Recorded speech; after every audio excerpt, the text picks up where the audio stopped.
Situs Citaman Batu Goong terletak di Kampung Cigadung, Desa Sukasari, Kecamatan Pulau Sari, Kabupaten Pandeglang, Provinsi Banten.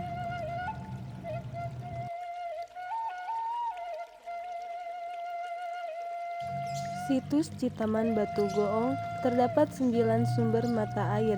Yang pertama Cipangitikan, yang kedua Cikajayaan, yang ketiga Cikaapesan, yang keempat Cipanganten, yang kelima Cipalias, keenam Cikaputrian, ketujuh Cikahuripan, kedelapan Cikembang, dan kesembilan Cikaramean.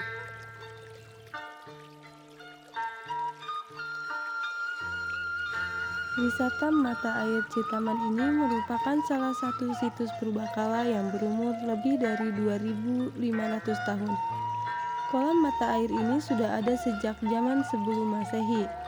Kita bisa bayangkan betapa tuanya wisata mata air ini. Tetapi, kualitas air di kolam ini masih terjaga kemurniannya sampai saat ini. Bahkan, banyak yang bilang bahwa mata air Citaman memiliki air yang sangat dingin.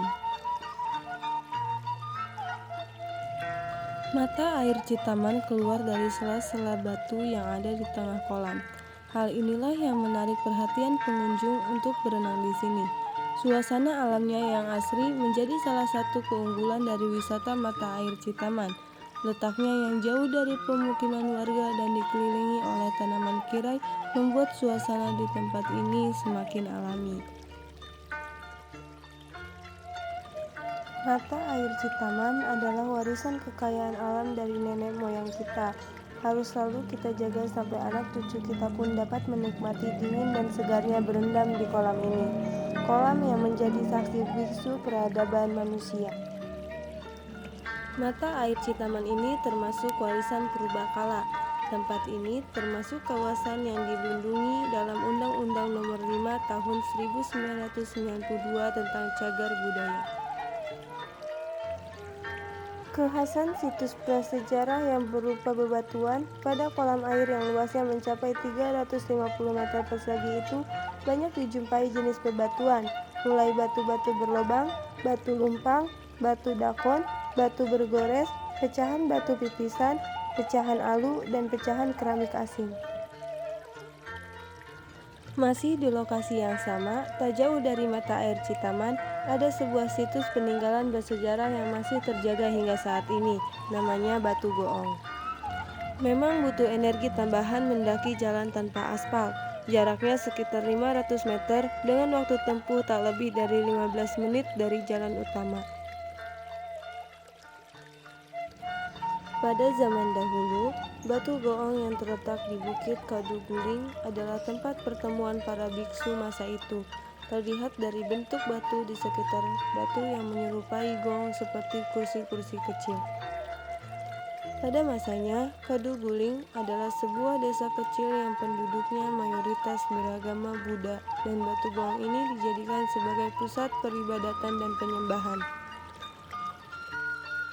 Suatu ketika, ada 5 kesatria yang penduduk sekitar tidak tahu nama-nama kesatria itu sendiri, terkecuali Syekh Dalem Tuha, mendatangi daerah Kaduguling ini dengan tujuan untuk menyebarkan ajaran Allah Subhanahu wa Ta'ala dan Nabi besar Muhammad SAW. Kedatangan mereka ternyata diketahui biksu, lalu biksu mengundang mereka untuk datang ke Batu Goong ini dan berbicara tentang ajaran yang Syekh Dalem Tuha bawa. Semakin lama perbincangan mereka, semakin panas para biksu membuka kitab mengungkap kebenaran menuju surga. Syekh Dalem Tuha bersama 4 kesatria lain menimpali berdasarkan hadis dan Al-Quran, lalu menggambarkan kesejajaran hidup di dunia dan juga di hadapan Sang Kholik. Setelah 10 purnama, Syekh Dalem Tuha bersama 4 kesatria lain berada di Kaduguling. Ternyata usaha mereka tidak sia-sia. Pada akhirnya, banyak penduduk sekitar yang memeluk agama Islam lalu meninggalkan Kaduguling. Pada masa kini, Batu Goong untuk sebagian orang dipercaya sebagai tempat yang membawa keberkahan. Tak jarang, pada malam tertentu, untuk sebagian orang itu datang ke Batu Goong dan melakukan ritual. Mendatangi Batu Goong, makam Syekh Dalem Tuha, dan pemandian Citaman untuk maksud-maksud tertentu.